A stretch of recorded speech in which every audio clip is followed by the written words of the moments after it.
waxa ku jirta sheeko aad u qosol badan oo nin tabarucaad masaajidkiisa ka qayb qaado صح oo dadkan qaylana kamid ahaa صح mas'uuliyiinta waaweyn ee caalamka marqaanka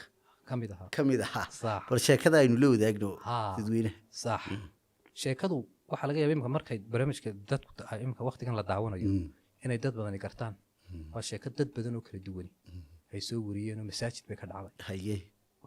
waxa dhacday inaga rabadaanta markii gaadho dadku aad bay cibaadaystaan habeenka 7-labaatanaadkan waxaad moodaysaa Soomaalida in si gaar ah loogu ballamay oo leeylatul qadrigi waa lagu hubaa dad salaadii waajibka ah intuu ka baa habeenka haday doonaan leel tukada waa la soo jeedaa dabeetana masaajid kamid ah masaajidada aadka leelka loogu camirayo ayaa waxa u ag dhawaayo ku aqaylayay nin ciidanka caalamka marqaanka ah dabeetana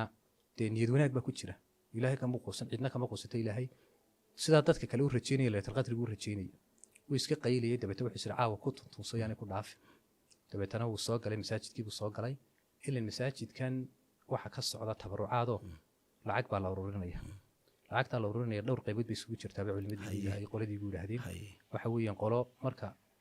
rabadaantu dhamaato dhalinyar baa jirta tukisa hadday baahiya jiraan oo kale masaajidka haddii wax loo dhisayo kale haddii roog loo soo iibinayo kale haddii wax la rinjiinayo aduu baahiya masaajid baa jiray sheekhi masaajidka kacay dabeetana wuxuu yidhi masaajidkii dee baahidaasa ka jirta dee khayrdoon uu nahay meel wax lagu bixiyana masaajid baa u roon dee nin waliba wuxuu helayo kharashkiina markaan soo xisaabay waa 12 ka bixiyo 12 kun weeye 12 kun oo dollar marka dollar sax cid hadday naga furay sana ha wada bixiso haddii kalena halka waxaanu meelaha ugu sarreeyaynu ka bilaabaynaayo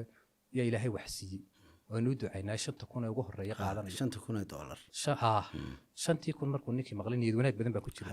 cawaalo midna way jirtaa dadka wanaagooda lama qariyay dadka nimanka qayla waa nimanka ugu faxalsan una niyad wanaagsan leh aad markaad u fiirsato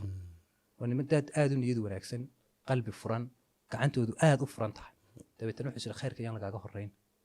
gacantu taago wuxuu 5 kun ugu horeysaana bixinaya masaajidkii baa ducadu isqabsay marka ninku waa nin soo yara qaylay uu soo qaylay salaatuleelkana hayimi oo labadii buu isku waday oo marka hore dadka soo jeedi jiray soo jeedi jiray yar baa ku dhaafin buu habeenka 7-labaatanaad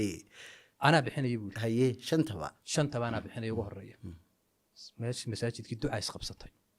inamadan masaajidka jooga qaar way garanayeen ninka way arki jireen way yaabay laakiin haddana ma oran karto qofka halkada wax ka keento arsaaqad baa jirto oo dhul buu soo iibiyay baa soo kartaa exactly meel kale wax ka soo galaan ana bixinay muddo badan baa kala loo ducaynay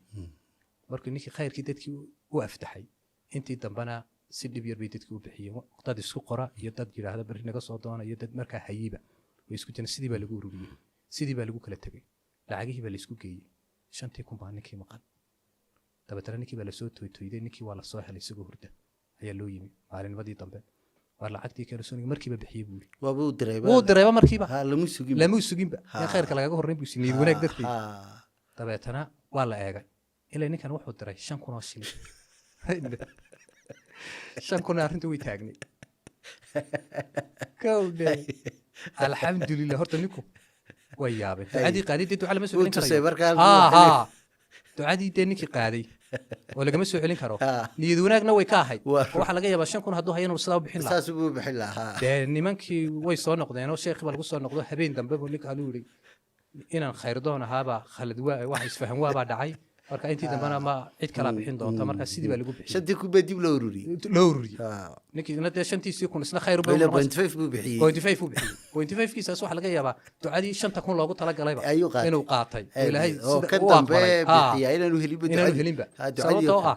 laba arrimood baa jiro dadka meesha ducaynayay waxa laga yaabaa dad ducadooda la aqbalo mustajaaba dacwo inay ku jiraan waxa kale oo laga yaabaa ninka niyadiisa wanaagsan salaatuleil waa hayt 7 way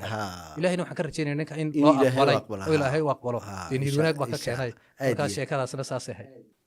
doctore qaadku waxyeelooyin kala duwan